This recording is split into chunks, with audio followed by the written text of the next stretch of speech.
Hi hello friends नमस्कार। रश्मि Odia food को आपण समस्त को पुणी थे वेलकम। आज मु आपण मानक पई मैगी मसलार एक अंडा तरकारी नहीं की आछि जोड़ा कि हमर बिना मसला दियारे आमे प्रस्तुत करिबा अंडा तरकारी। ताले चलंतु प्रस्तुत करिबा। एबे मु पैन रे सरिष तेल नेली। एबे मु सिझा होइतबा अंडा को ताको एबे पैन रे पकेइकी ताको किछि समय भाजी नेबे 4 को 5 मिनिट पर्यंत टिके भाजी नेबे।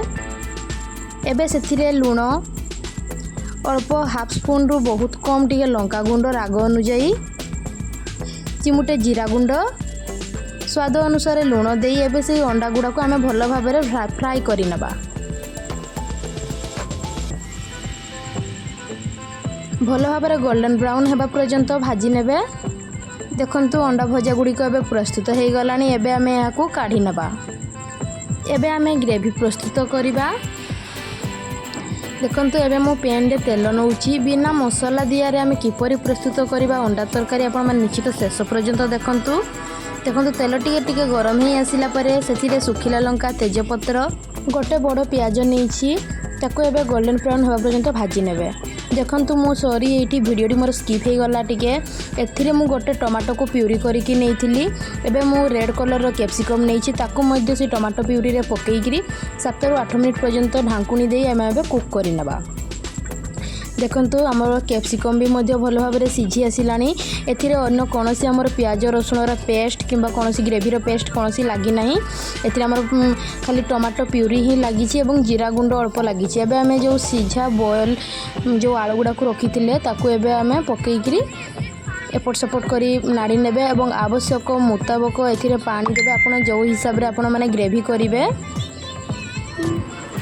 7 ରୁ 8 मिनिट पर्यंत लो फ्लेम रे ही छाड़ी देबे। यह बहुत इजी प्रोसेस रे एवं बहुत शीघ्र ही अंडा तरकारी हमर हेची। देखंतु एवं आलू एवं मसला हमर भल भाव में जो ग्रेवी करथिले हे आसिलानी। एबे हमें जो सिझा अंडा को हमें भाजी करी रखिथिले एबे याको या ऊपर पकई नबा। यह बहुत टेस्टी एवं आपण माने याको रोटी परोटा सहित बहुत खुशी रे खाई परिबे।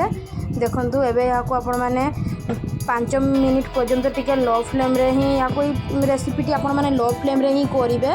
हाई फ्लेम रे बिल्कुल भी करिवे नहीं। देखंतु हमर प्रस्तुति हो गला अंडा करी।